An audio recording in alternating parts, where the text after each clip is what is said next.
में बैठा होता है। अब यहां पर प्रश्न यह है कि सदन चले कैसे। यश भारती आपके नेता भी चिंता जाहिर कर रहे हैं। देखिए बड़ा उन्होंने एक अच्छा काम किया, कम से कम इसको कहा जाता है कि आप समय रहते सीख जाते हैं। उन्होंने प्रेस कॉन्फ्रेंस करने के दौरान अपने समाजवादी पार्टी के कार्यालय में तमाम वो जो कलाकार होते हैं, लोक कलाकार, उनसे कहा कि भाई गाना बनाओ, बिहार वाला मत बना देना।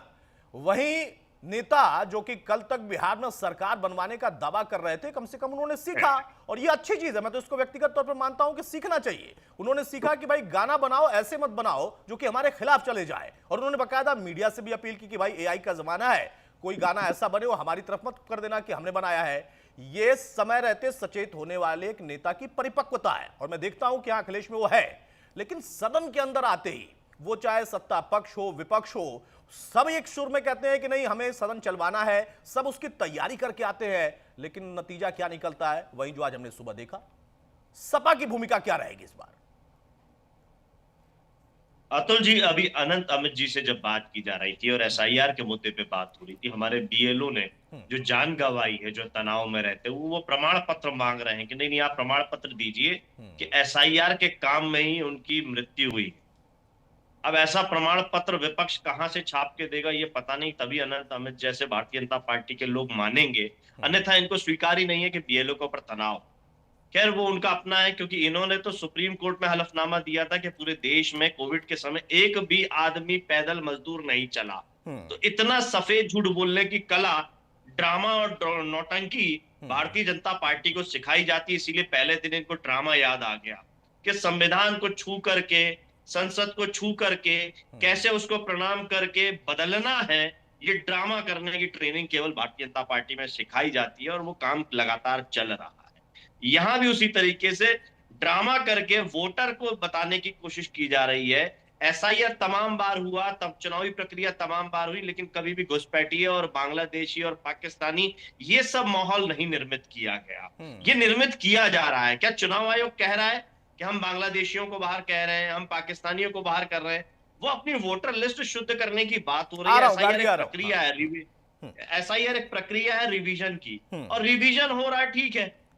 चुनाव आयोग का जो काम होता है, जो माननीय अखिलेश यादव जी ने आज दोहराया सदन में जाने से पहले, कि कैसे वोट बढ़े, ज्यादा से ज्यादा लोग वोट डाल सकें, ना कि वोट काटने की प्रक्रिया होती है। चुनाव में लोग अपनी हिस्सेदारी ज्यादा से ज्यादा दें, ना कि कम करने की बात होती है।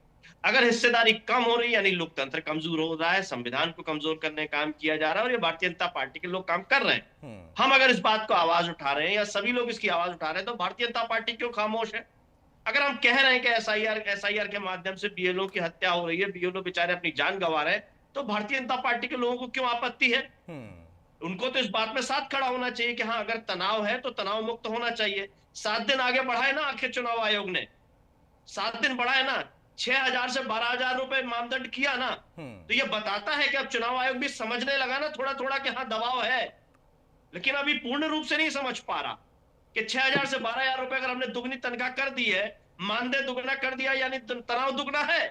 7 दिन अगर हमने आगे बढ़ा दिए यानी तनाव है।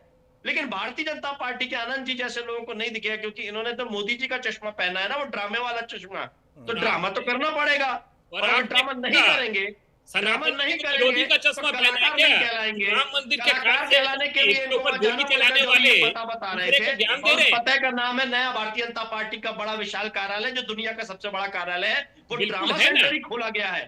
पुराने ड्रामा सेंटर में जो भारतीय जनता पार्टी का कार्यालय था, वहां बंगारू लक्ष्मण जैसे इनके राष्ट्रीय अध्यक्ष राष्ट्रीय सौदे में दलाली कैसे की जाती है ये ड्रामा दिखाते थे, और उनको सजा हो गई। और जब पैसा इकट्ठा हो गया तो पूरी भारतीय जनता पार्टी ने ये ड्रामा किया कि ये जो पैसा इकट्ठा हुआ है देश की दलाली करने के लिए, इसको चंदा कैसे दिखाया जाए और चंदे का धंधा कैसे किया जाए, प्रभु राम के नाम पे धंधा कैसे किया जाए। अच्छा ठीक है, देखिए बहुत कुछ अगर आप इतिहास में चले जाएंगे तो बड़ी परतें खुल जाती हैं। फिलहाल वर्तमान पर रहते हैं। अगर इनको मैं मैं गार्गी के पास जरा लौट रहा हूँ। गार्गी, अब यहाँ पर प्रश्न ये है ना कि कोई कह रहा है कि भाई ड्रामा करना है तो करते रहिए, देश में अलग अलग जगह खाली है, प्रधानमंत्री ने खुद इस बात का जिक्र किया। फिर वो कह रहे हैं कि नहीं ड्रामा करना है और डिलीवरी करना है, दोनों का अंतर समझ लीजिए। उन्होंने विपक्ष को सलाह दी है कि आखिर आपको किस तरीके से मुद्दे उठाने हैं, चाहे तो हमसे टिप्स ले लें। लेकिन विपक्ष कह रहा है कि नहीं भाई हमारी गंभीरता को आप कम आंक रहे हैं, हमारा मजाक उड़ा रहे हैं, और लोकतंत्र में नहीं होना चाहिए। अगर आप प्रचंड बहुमत के साथ फिर से कहीं जीते हैं किसी प्रदेश में तो अहंकार आ गया है। हमारी सिर्फ और सिर्फ ये मांग है कि एक एसआईआर की प्रक्रिया चल रही है, उसमें बीएलओज पर दबाव का मुद्दा मानवीयता के आधार पर सुना जाए, उसमें बढ़ोतरी कर सकना है समय में तो कर दिया जाए, अगर कुछ कर सकते हैं, कुछ किया है तो। ये सारी चीजें ड्रामा नहीं है। अब यहां पर सवाल इस बात का है कि असल में ड्रामा कौन कर रहा और डिलीवरी कौन नहीं चाहता है। इसके लिए गार्गी, अच्छा, थैंक यू। अच्छा, देखिए, हमारे ये प्रधानमंत्री जी ऐसे प्रधानमंत्री है अतुल जी, जो 18 घंटा काम करते हैं।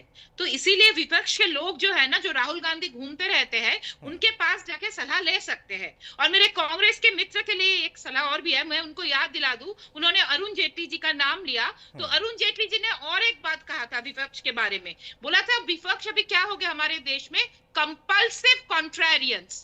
कंपल्सिव कॉन्ट्रारियंस मतलब उनको विरोध करने के लिए विरोध करना है, हंगामा करना है।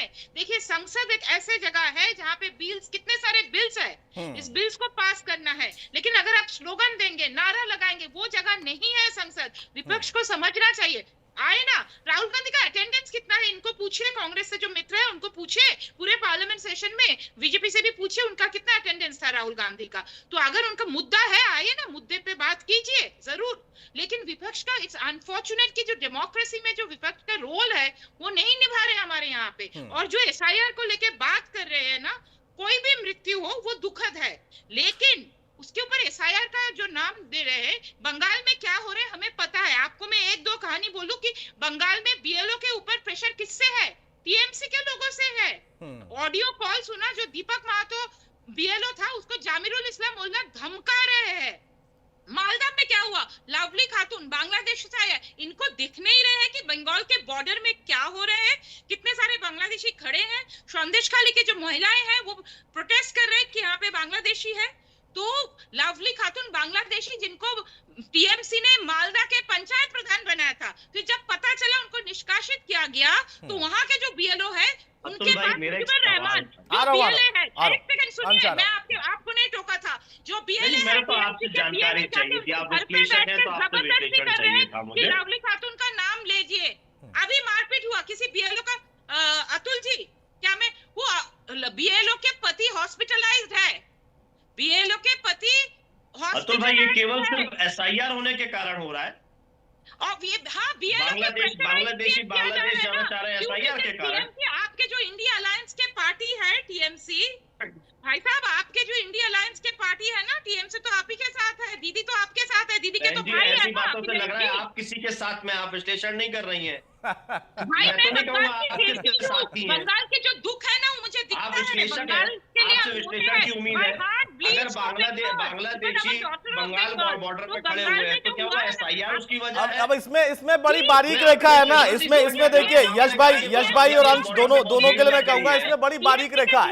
अगर गार्गी ऐसा कुछ बोल दे तो हो सकता है वो आपके साथ दिखाई दे, अभी फिलहाल आपको लगता है कि वो उनके साथ दिखाई दे रहे। बड़ी बारीक सी लाइन होती है, अब उसमें अंतर करना थोड़ा मुश्किल हो जाता है। गार्गी अगर कुछ ऐसा बोल दे जो कि आपके पक्ष का हो तो लगेगा कि हाँ वो आपके साथ खड़ी हैं, अभी फिलहाल वो आपके साथ नहीं खड़ी हैं, ऐसा आपको लग रहा है। गार्गी अपनी बात कंप्लीट करिए, उसके बाद अंश में आपके पास आ रहा हूं। गार्गी, मैं केवल इतना जानना चाहता हूँ, आ रहा हूँ, ठीक है भारती साहब, आ रहा हूँ। जवाब दे उस बात का, मेरा तो सवाल है, वो मेरा सवाल ले लें।